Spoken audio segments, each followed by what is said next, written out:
अबोली या मालिकेच्या 28 ऑगस्टच्या भागामध्ये अबोली आता व्हीलचेअरवरती बसून प्रॉडक्ट विकत असताना एक लबाड माणूस अबोलीच्या जवळ येतो. प्रॉडक्ट विकत घेण्याच्या बहाण्याने ते प्रॉडक्ट घेऊन पळून जात असतो. तितक्यात त्याला अंकुश अडवतो आणि त्याला बेदम मार द्यायला लागतो. अबोली ओ दादा थांबा, ओ दादा थांबा असं म्हणत पुढे पुढे जात असते.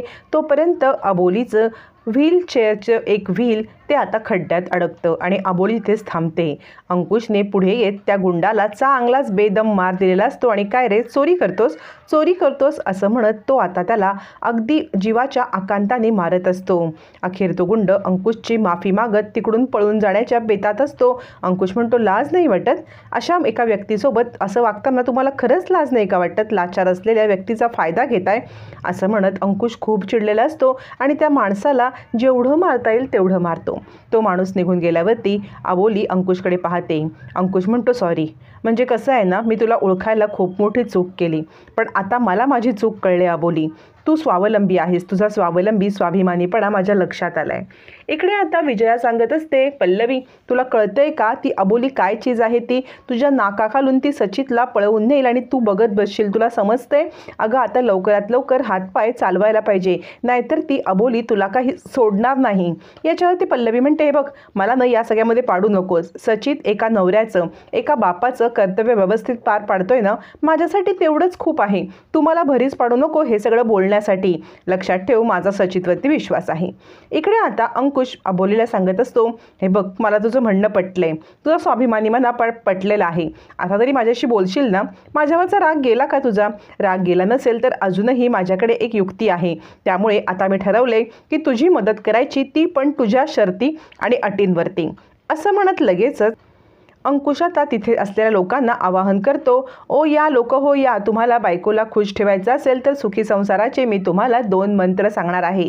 असं म्हणत अंकुश आता सगळ्यांना बोलवून घेतो आणि ते प्रॉडक्ट विकायला लागतो. जर तुम्हाला तुमच्या बायकोला खुश ठेवायचं असेल तर तुम्हाला छानपैकी स्वयंपाक करता आला पाहिजे. तिला स्वयंपाक म्हणजे खाऊ घालता आला पाहिजे छान स्वयंपाक करून. त्यासाठी तुम्हाला हे प्रॉडक्ट विकत घ्यावं लागेल. असं म्हणत आता इकडे अंकुश सगळ्यांना आपले प्रॉडक्ट विकत असतो आणि काय कमाल, अंकुशच्या बोलण्यामुळे खरोखर कमाल होते आणि लोक ते प्रॉडक्ट पटापट विकत घ्यायला तयार होतात. एक एक करत सगळे प्रॉडक्ट संपल्यातात. अंकुशचा बोल घेवडेपणा इथे कामी आलेला असतो आणि सगळेजण आत्तापर्यंत एकही प्रॉडक्ट घ्यायला तयार नसलेले लोक पूर्ण अबोलीची बॅग खाली करतात. आणि शेवटी एक माणूस येतो आणि म्हणतो मला पण यातलं एक प्रॉडक्ट द्या. याच्यावरती अंकुश म्हणतो सॉरी हा काका, पण आमचे सगळे प्रॉडक्ट संपलेत. हां म्हणजे एक डेमोचा प्रॉडक्ट आहे, जर आमच्या मॅडम म्हणाल्या तुम्हाला तो प्रॉडक्ट द्यायचा तर आम्ही देऊ, नाहीतर आमच्या मॅडम जरा तत्वाच्या वगैरे आहे तो. काय मॅडम देऊ का ह्यांना आपलं प्रॉडक्ट? असं म्हटल्यावरती अबोली होकारात ती मान हलवते. मग आता लगेचच अंकुश ते प्रॉडक्ट त्या माणसाला देऊन टाकतो.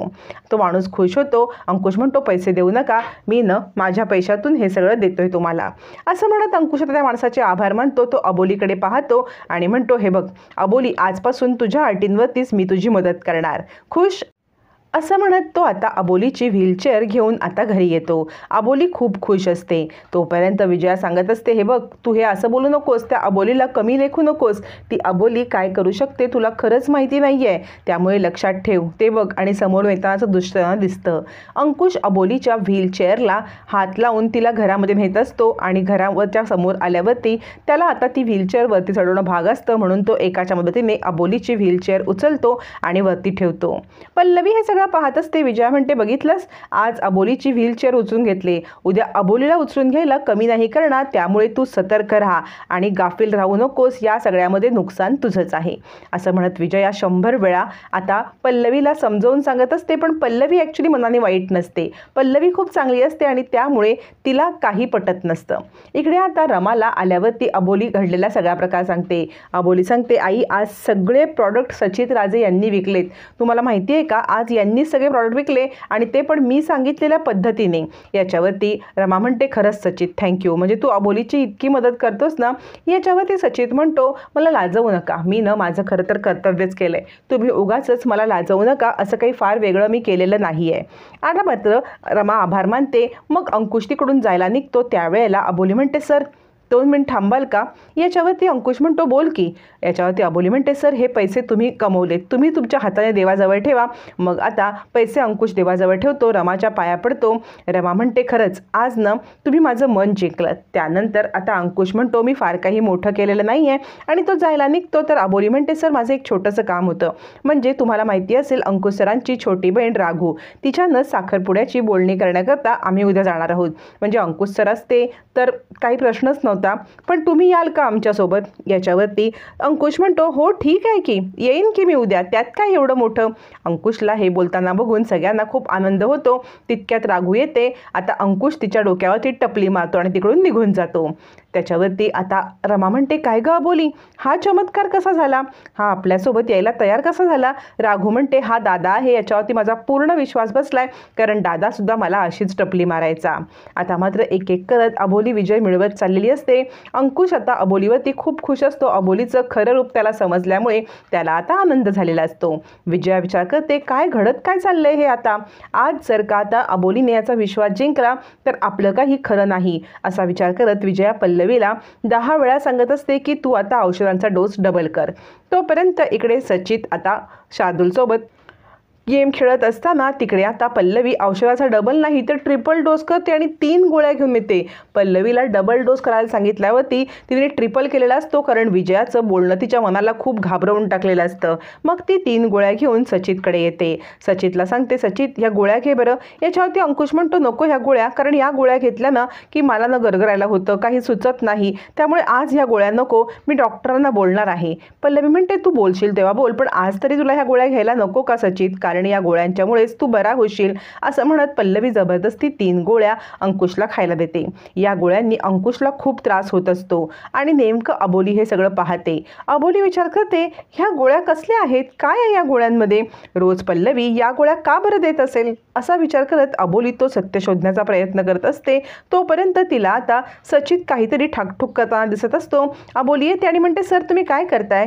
तर आता सचितनेच रागात मोडलेलं अबोलीच्या घरामधलं एक छोटं कपाट ते सचित दुरुस्त करत असतो आणि अबोलीला तो खाली घेतो. त्यावरती आता मात्र अबोली म्हणते थँक्यू सर, पण हे सगळं तुम्ही का करताय? याच्यावरती सचित म्हणतो हे बघ मी तुला याच्या आधी खूप त्रास दिलाय, पण आता मला तुझ्यासाठी तुमच्या कुटुंबासाठी जे करता येईल ना ते सगळं करायचं आहे आणि ते मला करू दे.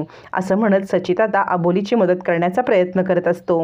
त्याच वेळेला आता सचितच्या हाताला लागलेलं अबोलीला दिसतं आणि ती म्हणते तुमच्या हाताला लागलंय सर, आणि ती त्याला टेबलवर बसायला सांगते. आपल्या साडीचा पदर फाडते.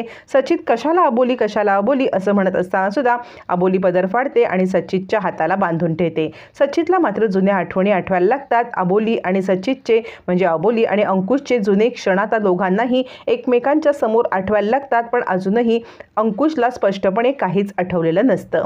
अबोली मात्र आठवणीत अगदी हरवून गेलेली असते. पण दुसऱ्या दिवशी एक वेगळाच प्रकार घडतो. ज्या वेळेला आता इकडे राघूच्या घरी साखरपुड्याची बोलणी करण्यासाठी जायची असतात तर सचित अजूनही तयार नसल्यामुळे अबोली सांगते सर तुम्ही अजून तयार नाही? सचित म्हणतो मी कुठेही येणार नाही, तू खोटारडी आहेस, तुला चालता येत आहे पण तरीसुद्धा तू नाटक करतेस. अबोली म्हणते सर काय बोलताय तुम्ही, मला खरंच चालता येत नाहीये. सचित म्हणतो गप्प बस खोटारडे, तुला चालता येत आहे, तू माझ्याकडून सिंपती मिळवण्यासाठी हे सगळं करतेस ना.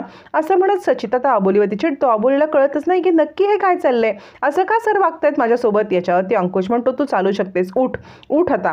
असं म्हणत तो अबोलीला आता मात्र तिथून जागेवरून उठण्यासाठी सांगत असतो आणि एवढंच नाही तर अबोलीला खुर्चीवरून तो आता खाली जवळजवळ उतरून घेतो आणि उभं राहायला सांगतो आणि तुला चालता येतंय, तू नाटक करतेस. अबोली मात्र बिचारी तिला काहीच हालचाल करता येत नसताना सचितने उठवल्यामुळे उठते आणि खाली पडते आणि रडायला लागते. आता मात्र पल्लवीने सगळं भरवलेलं असतं हे खोटं आहे हे सचितला समजतं आणि सचित पल्लवीवरती खूप चिडतो. अबोलीची अवस्था बघून सचितसुद्धा घाबरून जातो. आता मात्र अबोली सचितच्या वाढवलेल्या औषधाचा डोस काय आहे आणि याच्यामुळेच अंकुशचा सचित झालाय हे शोधून काढण्यामध्ये यशस्वी होणार का आणि पल्लवी आणि विजयाची कारस्थानं सचित समोर कशी येणार हे पाहणं रंजक ठरणार आहे.